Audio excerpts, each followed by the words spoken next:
ከአስሩ አንድ ቦታ ላይ የጀነት ከተባሉ ሰሃባዎች ውስጥ 6ቱ የዛ ዘመን መልቲ ሚሊዮነሮች ነበሩ።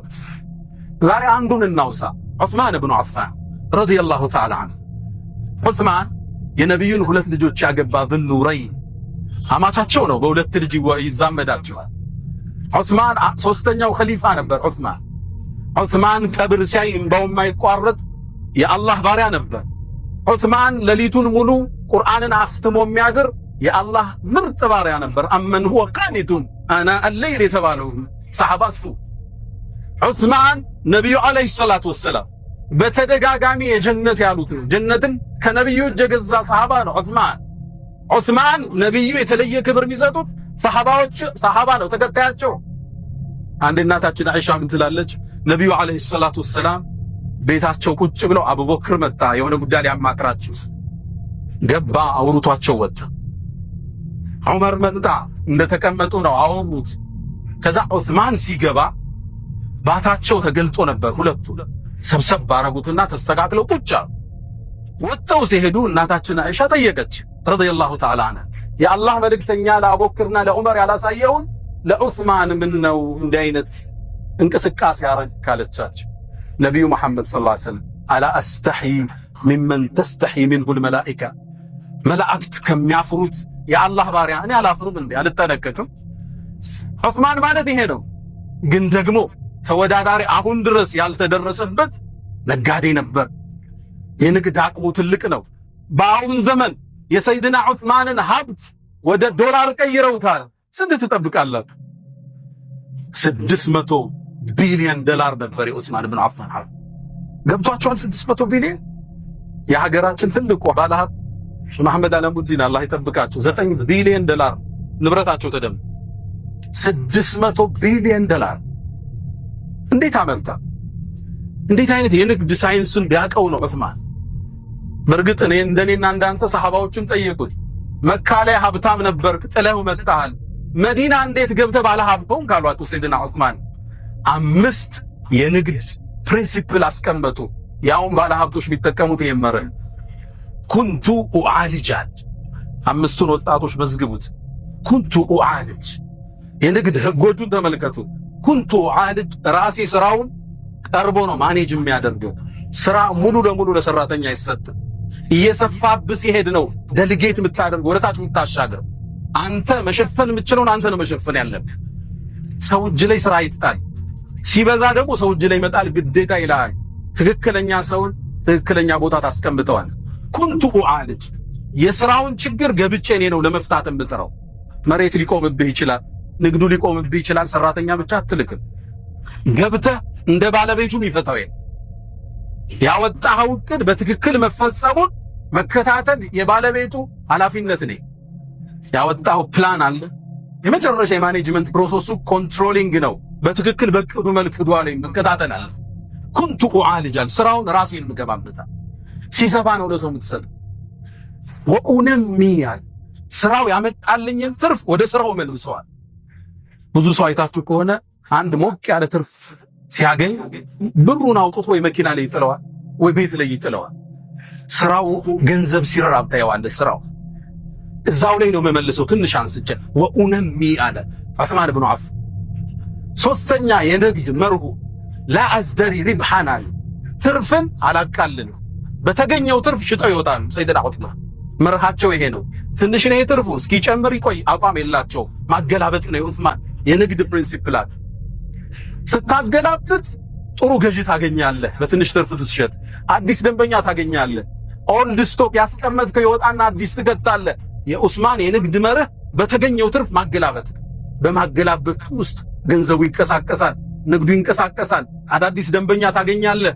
እነዛ እስኪጨምር ብሎ የያዙ ሰዎች እስኪሸጡ አንተ ጨርሰህ ወጣህ። ቃል አዝደሪ ሪብሐን ትርፍን አላቃል የተገኘው መሸጥ።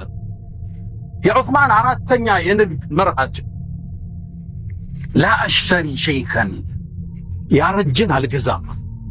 ማርኬቱ ላይ የጠገበ ማርኬት ይኖራል፣ እሱን አልገዛም። ከትንሽ ይገዙትና አፋፍተው ነው የሚሸጡት። አሊያም ደግሞ ጊዜ ይወጣበት። ለምሳሌ ክረምቱ ሲወጣ የክረምት ጃኬት አታመጥ።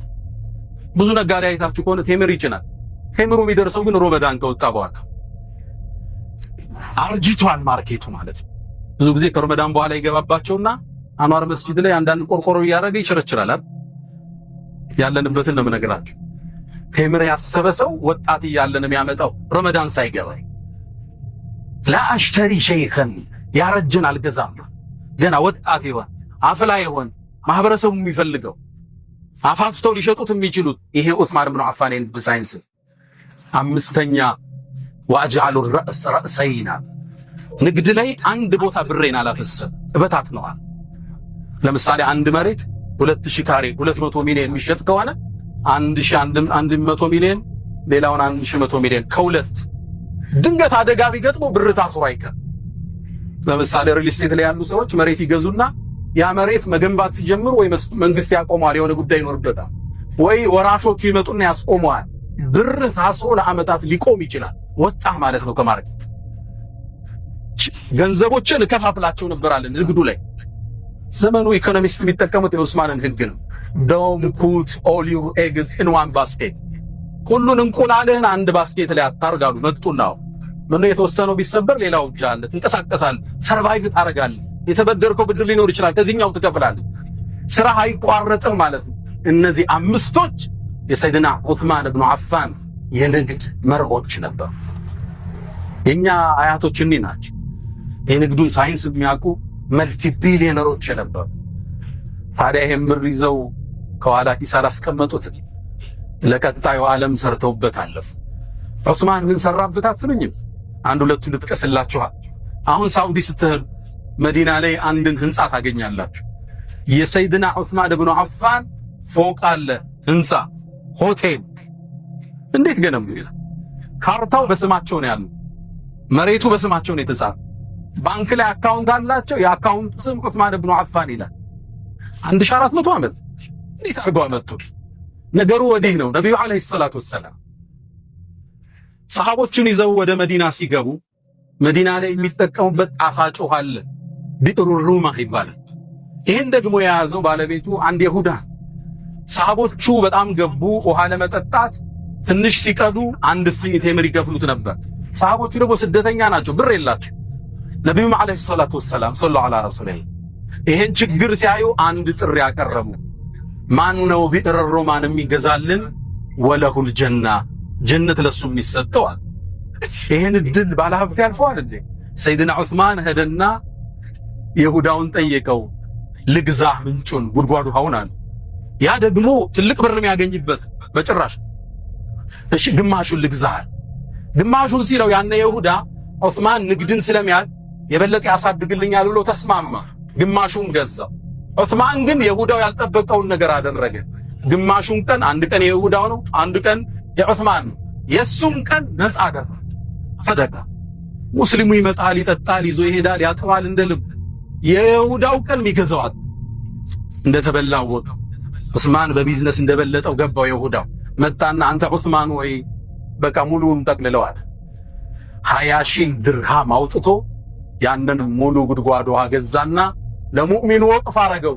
ለነብዩ መጣና የአላህ መልእክተኛ ይሄው ይሄ ጉድጓድ ውሃ ለአላህ አድርጌዋለሁ አላቸው።